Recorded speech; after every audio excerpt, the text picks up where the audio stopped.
이 시간에는 그림에 보다시피 대한민국에 참으로 많은 사람들이 이렇게 태극기와 성조기를 들고 나라의 위기를 건지겠다,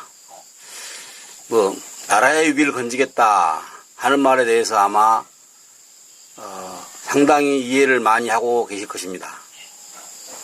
일부 사람들은 정치니까 나는 모른다, 그런 말을 하는 친구들도 있더라고요.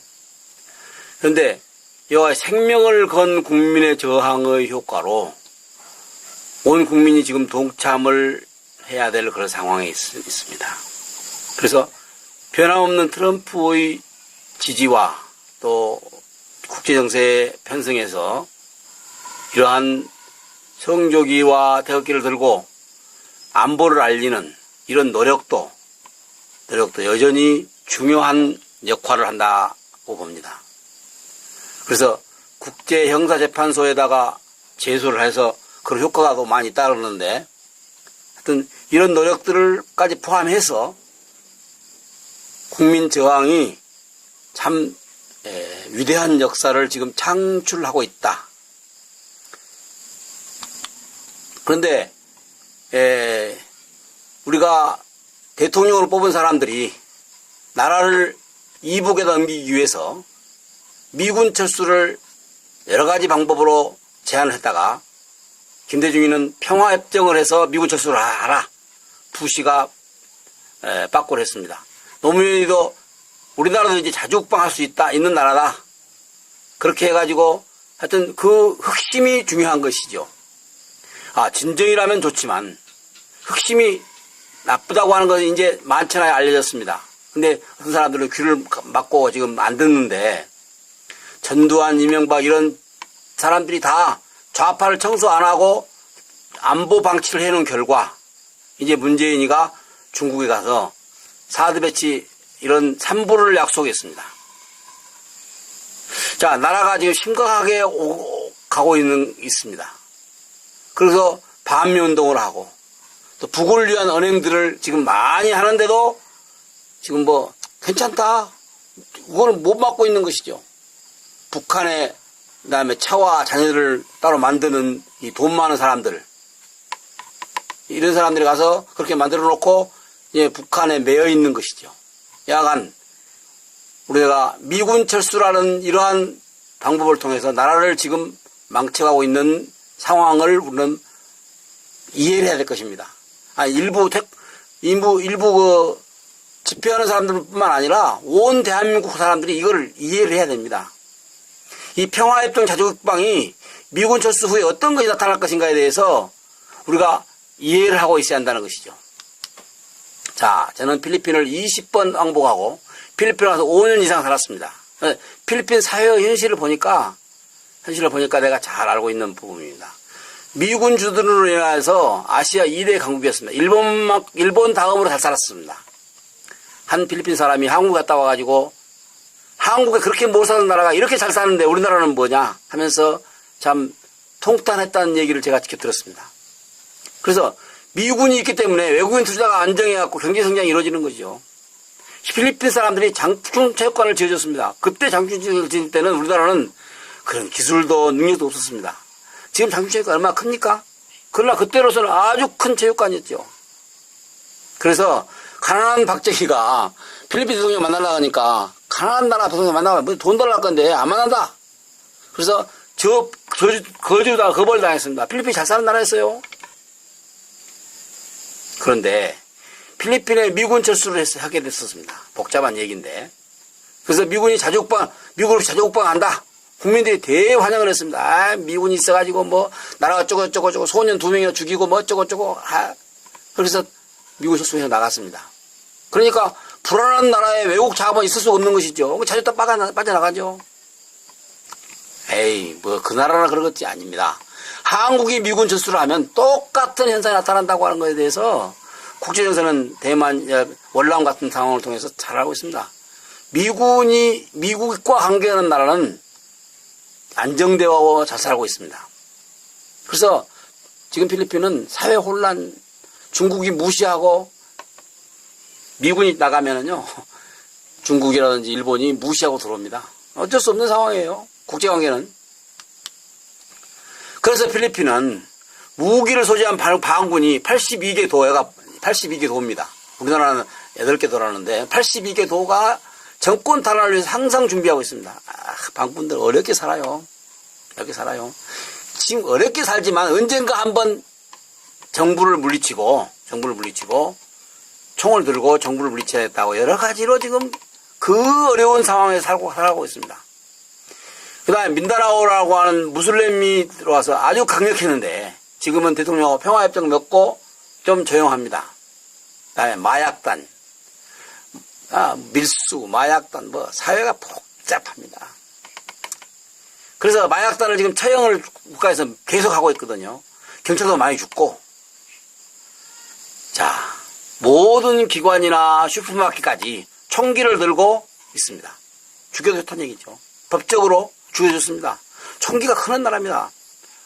50만 원인가 100만 원 주면 총기 삽니다. 총기 휴대할 수 있는 것도 쉽게 얻을 수 있습니다. 총기가 아주 흔한 나라입니다. 조심해야 되는 거예요. 그래서 아주 어렵기 때문에 필리핀의 빈부격차가 매우 심합니다. 잘 사는 사람 잘 살아요. 식모 둘, 일꾼 하나, 하여튼 잘 사는 사람 많습니다. 그 다음에 집집마다 철망을 쳐놓고 문을 잠그고 이웃이 집에 들어오는 것을 다 원칙적으로 싫어합니다. 싫어합니다.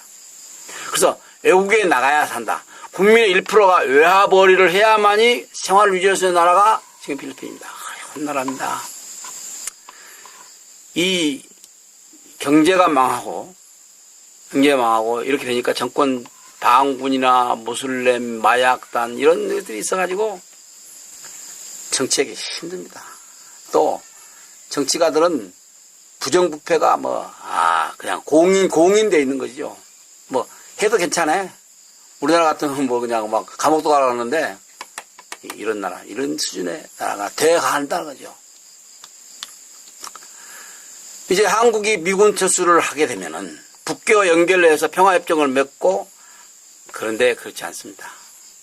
이제 그때 가면 한 손에 칼을 들고 소면을 들고 살아야 됩니다. 간첩과 종북 주사파들이 얼마나 지금 확대하도록 대통령들은 방치했었잖아요. 농민이 그걸 막습니까? 도지사가 막습니까? 대통령이 방치해왔잖아요. 종북 주사파들 다 키워놨잖아요. 그대로 놔뒀잖아요. 도 대통령은 키우고, 새 대통령은 키우고, 도 대통령은 안 막고. 그래서 지금 대한민국이 지금 이런 빨간 선에 와 있습니다. 악의 세력이 한국을 뒤엎을 가능성이 있다는 얘기죠.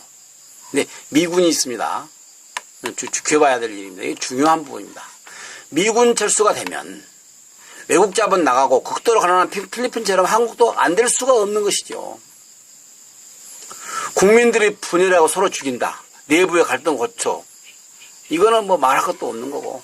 이 미군 철수라는 것이요. 군대라는 것이 한국의 군대가 한국을 지키듯이 세계의 군대가 세계를 지킵니다. 그 다음에 해부 공격을 통해서 적화 통일한다. 1200만 원을 수청한다. 월남처럼 폐망을 한다. 중국과 일본과 소련이 이제 앞으로 간섭을 한다. 미국만 철수하면 이런 일들이 다 일어난다고 하는 것을 우리가 알고 있을 것입니다. 아니 그냥 귀 막고 있는 사람들은 좀 들어야 됩니다. 알라고 아는 사람 있어요. 이런 거 아니다는 거죠. 아닙니다. 꼭 우리가 겪고 나서야 합니까? 필리핀에 가보십시오. 월남에 가보십시오. 이런 국제정세를 한번 유튜브를 자세히 한번 들어보십시오. 소위 좌파는 아니지만 좌파의 계열에 손을 들고 있는 사람들은 이런 거에서 무관심합니다. 아니죠. 중요합니다. 이거 무관심할 수가 없는 우리의 현실 문제입니다. 그래서 미군 철수는 절대 안 되는 겁니다. 동북아 패권 유지를 위해서 미군은 안 나갑니다.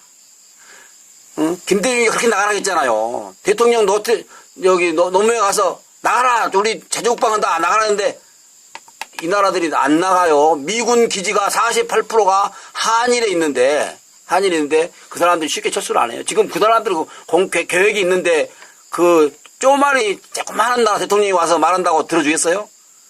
바로 차버리지. 그래서 6.25와 70년의 혈맹 갖고 있는 관계를 갖고 있는 미국이 이 동물과 같은 김일성을 제거하고 북한을 구해내야 한다는 것이죠. 보수 우파가 힘을 합쳐서 간첩을 꺾어야 됩니다. 이 태극기 운동, 보수 텔레비 이 중요한 역할을 합니다. 그다음에 미국과 세계를 알려서 국제적인 힘을 길러야 되죠.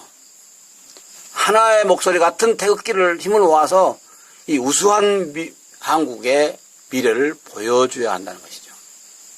이 미군 철수가 우리가 안 되는 것이지만 미국도 안 해줘요. 미국이 지금 할 일 없으니까 많은 군대를 지금 한국과 일본에 제쳐넣습니까? 아닙니다. 중요한 자기들 뜻이 있어요. 그런데 동물 같은 김정은이가 나갈 사람이 안 나가요. 지금 누구야 그 새끼 그거. 그니까 계속 나가라 하지만 안 나갈 수 없는 것이지. 그 다음에 월남의 수많은 기득권층, 종교인, 언론인, 정치인, 기업인들이 월남 패망 후에, 미군 철수 후에 다 죽었잖아요. 월맹에 협조했던 반민주체제, 교수, 학생, 이런 사람들이 다 처형돼. 일부 소수는 안 죽었겠죠. 몇 사람. 반정부 운동에 앞장섰던 천주교 사도들, 정부 무력에 앞장섰던 감옥을 갖고 참 많은 경우를 봤는데 문재인이는 이 참 잘했다고 본다. 그 자기 책에다가 참 희한한 일이 참 잘 일어났다. 아니 이렇게 많은 사람이 죽었는데 그러지. 반민주체제 교수, 학생, 반민주 인사들이 죽은 건 참 잘 됐지. 참 잘 됐죠. 그러나 얼마나 많은 사람들이 죽고 고통받았는데 문재인은 그런 걸 잘했다고 자기 책에다 써놓을 정도의 사람이 지금 대한민국도 지금 하고 있다는 것에 대해서 우리는 지금 지금 잠을 못 자야 됩니다. 종북 좌파, 주사파. 이거는 뭐 하루 이틀에 된 것이 아닙니다. 그래서 북한은 지금 변함이 없이 미군 철수만 하면 지금 북한은 미군 철수가 제일 중요하면 미군 철수만 하면 70년간 휴전선을 침략하다가 모든 침략에다 미군 철수만 미군 때문에 못 이겼는데 미군 철수를 하면 된다 이거죠. 좌파 간첩들의 거짓 선동으로 지금 땅굴로 준비하고 있고 핵으로 남한 항복시키려고 하고 있고 지금 철저한 준비를 하고 있습니다. 지금 우파 또 좌파 뭐 모른다 그러는데 만약에 남한을 정복하면 남한이 항복을 하면 고위층 좌파 숙청에서 2천만 명을 없앤답니다. 이건 김정일이가 말했고 그 뒤로도 계속 변함없는 그들의 계획이죠. 보트피플로 1,000만 명 도망가라. 복잡한 사람들 다 보내불고 없애불고 2천만 명과 북한 2천만 명 가지고 적화통에 살겠다 그런 얘기죠. 한국과 남한이. 그러면 남한의 5천만 명 중에서 2천만 명만 남고 3천만 명 누가 해당되겠어요? 다 그럴 만한 사람들 다 해가 들어가는 거죠. 어쩔 수 없습니다. 그렇기 때문에 미국 철수는 안 되고 남한 항복은 불가능한 것입니다. 이거는 자기들의 계획이에요. 그렇게 할 사람들이에요. 지금 역사적으로 그래 왔습니다. 그래서 독재와 숙청으로 끌고 갈 좌파를 이겨야 한다는 것이죠. 국민저항 태극기로 대국민 단계를 해서 나라를 위기에서 구해야 한다는 얘기입니다. 나라가 위기인데 촛불을 들고 있고 태극기 반대를 하고 있고 그건 못 하자는 거예요. 이런 국민저항에서 전직 대통령이라고 옹호하지 말고 대신 사과하면서 태극기로 모든 국민들을 단결을 시켜야 한다는 얘기입니다. 보수 TV들이 건전한 지도를 우리가 따라갈 때 이게 가능한 얘기죠. 지금 목숨 걸고 하는 보수 텔레비들은 말들을 우리는 잘 들어봐야 한다는 얘기죠. 좌파의 소회속된 사람이기 때문에 전라도 사람이기 때문에 경상도 사람이기 때문에 지방 사람들이기 때문에 아닙니다. 이거 우리나라에 여러분들이 당할 북한을 만약에 파괴하고 미국이 김정일 체제와 핵을 없애면 한국 좌파는 자연히 없어지는 것이 된다. 이 문제에 대해서 우리는 지금 좀 더 저는 준비와 노력이 있어야 한다고 생각합니다. 국제형사재판소에 불법 환자들을 뭐 한 20명 보내가지고 국제교도소에 넣어놔야 되는 거죠. 이 국제교도소가 미국이나 국제교도소가 이런 일을 할 수 있는 능력이 있다는 얘기입니다. 그래서 아마 지금 많이 하고 있는데 과거 대통령들을 사형해야 할 여적죄와 이적죄들을 국민이 알고 대처해야 된다고 합니다. 과거 대통령들이 잘못했는데 그거 놔두고 아니죠. 이거 나는 처리해야 될 문제를 생각합니다. 그 다음에 종북, 좌파, 주사파 이 사람들이 사실상 오랫동안 국가를 파괴하려고 지금 노력을 하고 있는데 이 사람들을 없애야 통일한국 통일한국이 된다는 얘기죠. 이런 악, 이런 병, 이런 어떤 내부의 적을 가지고는 통일한국의 앞으로가 어렵다는 얘기입니다. 그래서 심재철 국회 부의장이 내란 음모죄로 고발을 한다 그랬죠. 지금 자유한국당에서 아마 닦고 있는데 하여튼 그런 문제를 국내적으로 해결하고 국제적으로 해결해야 한다는 얘기죠. 지금 나라가 이와 같은 많은 문제를 갖고 있다고 지금 보수TV에서 말하는 부분에 대해서 우리가 귀를 기울일 수 있어야 된다고 합니다. 나는 정치에 대해서 관심이 없어. 몰라. 그게 아니라는 얘기죠. 자, 문재인, 박지원, 홍석현 이 사람들을 공모해서 국가 반역자들을 전쟁 범죄자들과 국가 반역자들 함께 국제형사재판소에 넘겨서 캄보디아나 자스테일리, 라이베리아 대통령들은 지금 처형을 당했거나 종신형을 살고 있습니다. 대한민국도 이와 같이 이 사람들을 10년 이상 교도소를 보내서 다시는 이런 일이 없도록 국가가 또 태극기 힘이 해내지 않으면 대통령은 못합니다. 대통령 지금까지 가까이 안 했잖아요. 이제 통일 대통령은 그런 일을 할 사람을 뽑아야 됩니다. 이명박, 박근혜 우리가 추앙한 거 아닙니다. 그 사람들이 다 나라를 함께 망쳐먹었잖아요. 이 사람들을 전쟁 범죄자들과 함께 국가 반역자들을 없애는 일에도 우리가 같이 힘을 모아 나가야 된다고 확신합니다.